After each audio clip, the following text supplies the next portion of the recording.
얼마 전 헝가리 총리가 교황을 만나 푸틴이 5월 9일 전쟁을 끝내기로 했다 라고 전한 것이 우리 모두를 속이기 위한 푸틴의 충격적인 전략임이 드러났습니다. 뿐만 아니라 푸틴은 한국 등의 국가를 상대로 러시아산 제품과 원자재의 수출 금지를 선언하면서 그렇지 않아도 전 세계적인 인플레이션과 공급 만붕괴로 어려움을 겪고 있는 한국에 치명타를 날렸는데요. 하지만 한국의 기막힌 반격이 공개되자 푸틴은 망연자실해하고 있습니다. 한순간에 상황이 역전된 것인데요. 지금부터 이 놀라운 내용 최고 수익률에서 단독으로 여러분께 전해드리겠습니다. 러시아가 이달 9일 전승절을 기점으로 그간 대세를 완전히 바꿀 가능성이 관측되고 있습니다. 전승절은 러시아가 1945년 독일 나치 정권을 물리치고 2차 세계대전에서 승리한 것을 기념하는 날입니다. 미국 CNN 방송은 2일 서방 관리들을 인용해 러시아가 특별 군사작전이라는 용어를 쳤고 공식적으로 전쟁을 선포하면서 예비군을 총동원할 수 있다고 내다봤습니다. 러시아는 우크라이나의 탈라치와를 주요 목적으로 침공하면서 이를 특별 군사작전이라고 불렀습니다. 가장 많이 거론되는 시나리오는 승전 선언 대신 공식적인 전쟁 선포와 군사 행동을 강화하는 가능성입니다. 러시아가 전면전을 선포할 경우 계엄령을 선포할 수 있습니다. 예비군 소집이 가능해지며 징집기간 1년이 지난 병사들을 군대에 붙잡아둘 수 있습니다. 또 국가 경제의 상당 부분을 국유화할 수 있는데요. 벤 위더스 영국 국방부 장관은 지난주 영국 MBC 라디오에서 푸틴이 특별작전에서 벗어나려 할 것이라며 그간 땅고르기를 해놓았다가 거봐라. 이젠 나치에 맞선 전쟁이라며 군인이 더 필요하다고 할 것이라고 전망했습니다. 실제로 러시아군은 1월 24일 침공 후 병력 손실이 상당해 신규 징병의 절실한 처지라는 분석이 나오고 있습니다. 미국 정부는 또 러시아가 이달 중순 주민투표라는 형식적 절차를 걸쳐 우크라이나 동부 돈바스 지역을 러시아에 병합할 것으로 보고 있습니다. 2014년 우크라이나 크림반도를 강제 병합할 때와 같은 방식이며 이미 점령된 헤르손 마리우폴뿐만 아니라 향후 점령지에도 적용될 가능성이 있습니다. 마이클 카펜터 유럽안보협력기구 주재 미국 대사는 러시아가 도네츠크 인민공화국과 루간스크 인민공화국의 병합을 시도할 것으로 본다. 러시아가 5월 중순에 러시아 연방 가입을 묻는 주민투표를 실시할 계획이라는 것을 시사한다. 러시아가 주민투표를 조작할 것이라고 주장했습니다. 자, 그런데 진짜 충격은 지금부터입니다. 러시아의 전쟁 타깃은 우크라이나뿐만이 아니었습니다.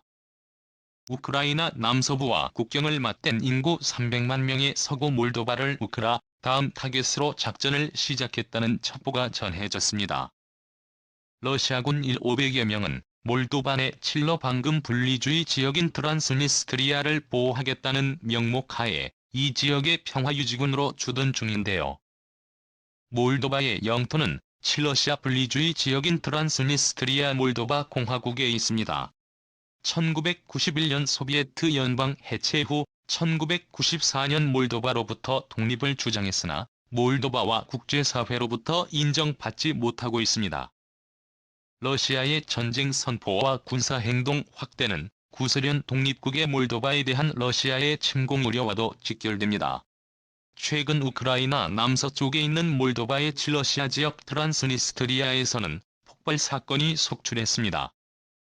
우크라이나 남부 해안봉쇄는 동쪽 러시아에서 서쪽 몰도바를 잇는 육상 통로를 확보하는 것으로 마무리될 수 있습니다.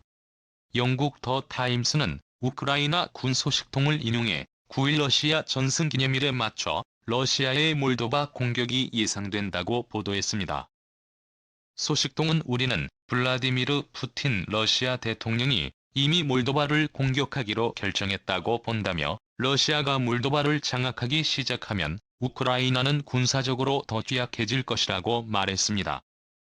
더 타임스는 트란스니스트리아의 상황이 러시아의 개전 직전 우크라이나 동부 돈바스에서 나타났던 상황과 비슷하다고 지적했습니다.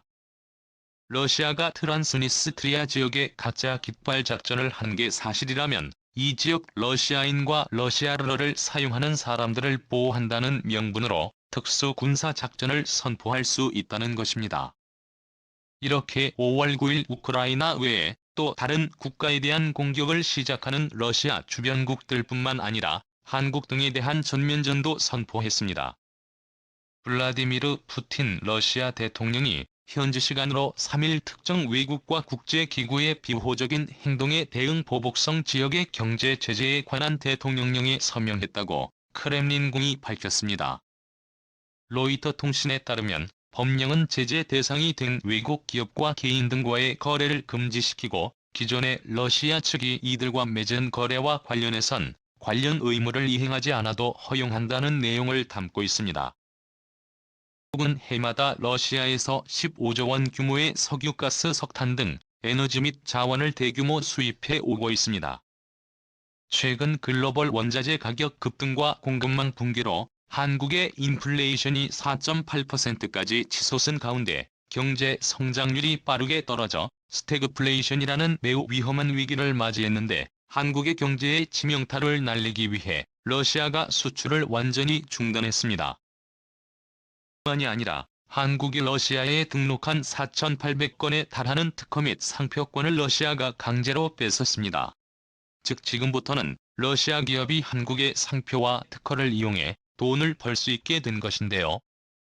세계주식재산권기구에 따르면 지난 2010년 기준 러시아에 등록된 한국 국민의 유효 특허는 39,502건, 등록 상표는 819건으로 총 4,770건에 달합니다.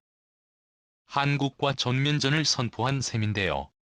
한국이 조만간 기막힌 방법으로 러시아를 완전히 초토화시켜 강력한 한방을 공개할 것으로 전망되고 있습니다.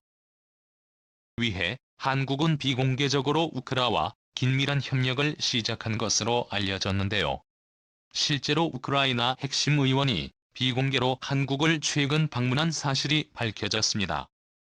우크라이나 현역 국회의원이 지난달 말 비공개로 한국을 방문해 여야 고위 인사들과 연쇄회동을 가졌습니다. 안드레이 니콜라이코 우크라이나 의원은 한국의 우크라이나 지원은 단순히 한 나라를 돕는 차원이 아니라 전 세계 민주주의의 진영을 지키는 일이다라고 전했는데요. 니콜라엔코 의원은 외교관 출신으로 현지 정가에서 대표적 친한파이자 지한파로 꼽힙니다. 아직 구체적인 내용은 공개되지 않았지만 우크라이나가 한국형 전투기의 K-12를 대규모 도입해 러시아군을 완전히 격퇴시킬 가능성에 전문가들 사이에서 제기되고 있습니다. CNN은 한국의 KF-21에 현재 전 세계적으로 가장 잘 팔리고 있는 미국의 F-35 전투기를 대체할 것이라며 성능도 더 뛰어난데 가격은 훨씬 저렴하다고 극찬을 쏟아내고 있습니다.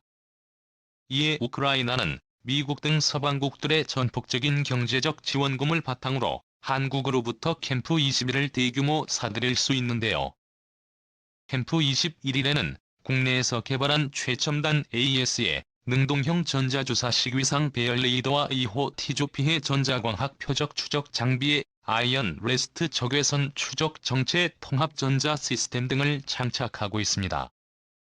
전투기의 눈이라고 할 수 있는 AES의 레이더는 중국이나 러시아제보다 성능이 훨씬 우수하다고 합니다. 이 AES-A 레이더 덕분에 LKP-11만 북한 전투기는 물론 중국 및 러시아 전투기보다 먼저 보고 먼저 미사일을 쏠 수 있게 됩니다. 하이관 기준에 KF-21의 AES 레이더 이내 공개할 수 없는 비밀사항이 많다라고 전했습니다. KF-21에는 자동차세 회복, 자동지형 추적, 자동지형 충돌 회피에 자동 조종 등의 기능도 갖춰져 있습니다. 자동차세 회복 장치는 조종사가 멀티고 상태에서 전투기의 자세를 의심이 들 때 스위치만 누르면 KF-11이 알아서 자세를 정상으로 회복하는 기능입니다. 자동 초점과 자동 지형 추적 및 충돌 회피 장치는 산악에서 저고도로 비행할 때 좌표만 입력하며 KF-11의 사안의 고도와 전투기 속도 등을 계산해 충돌을 피하면서 목적지까지 비행할 수 있게 합니다. KF-21에는 비행저 컴퓨터가 3대나 있어 2대가 고장나도 비행에 문제가 없습니다. 3중 안전장치인 셈이죠. 이렇게 놀라운 안정성과 전투 능력을 갖춘 한국의 개후 21일 이제는 한국과의 운명을 좌지우지하게 되는 중요한 전략적 차선에게 될 예정입니다. 감사합니다. 최고로 멋진 하루 보내시길 바랄게요.